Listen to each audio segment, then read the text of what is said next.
What up, man? The NBA is back. Like I said, it was going to come back December 22nd. Okay? Um, so it's back December 22nd, and you're going to have NBA start on that date. Now, my prediction for that is you should have the teams that took the longest break make the debut all the way into Christmas. So from the 23rd to the 25th, have teams that didn't play in the bubble play. You know, give the playoff teams more of a rest, and let the big gunners, let the big show guys come out on Christmas, because the NBA doesn't want to lose Christmas Day because it's their biggest date known to man in terms of making money. They were set to lose like close to $1 billion. This is why they rushed this season to come back, and they had to. Okay.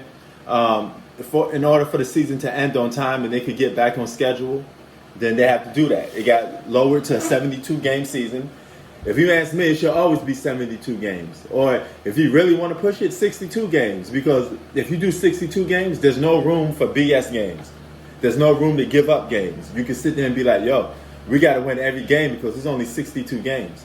You know, if you lose 30-plus games, you out the playoffs. And I think that makes a more competitive regular season than 82. 82 games is way too much time. It gives a lot of teams to take days off. You're allowed to BS more, and you're allowed to lose games that mean nothing. There's a lot of meaningless games in the regular season when you do 82. 72 shortens it a little bit. You know, we shorten the gap a little bit with 72. So that means some of those games will be a little more meaningful than it was before because you shorten it by 10. But if you shorten it by 20, then every game is meaningful. It becomes NFL status, if you ask me. Because every NFL game is meaningful.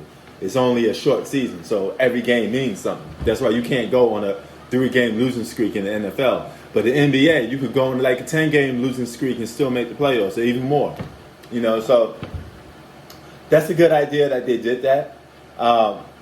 I don't know if there's going to be, remember in my last video, I said All-Star Weekend may get canceled. That's what they're thinking. So you may not get no All-Star game this coming season. So that may get canceled. They may just list who's going to be an All-Star so you could identify who's the elite players. But there won't be no All-Star game, according to reports, from what I'm hearing. So that's a pro and a con. I mean, a lot of us growed up on All-Star games, and you want to see the All-Star game.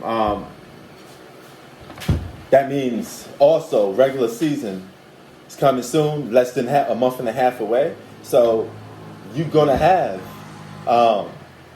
free agency kick off real quick, 3 days after the draft, actually.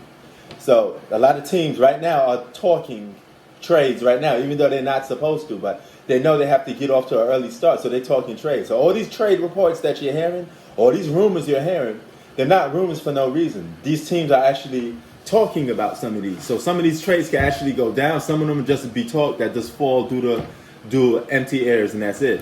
Not all trade talks get done, but some of them will.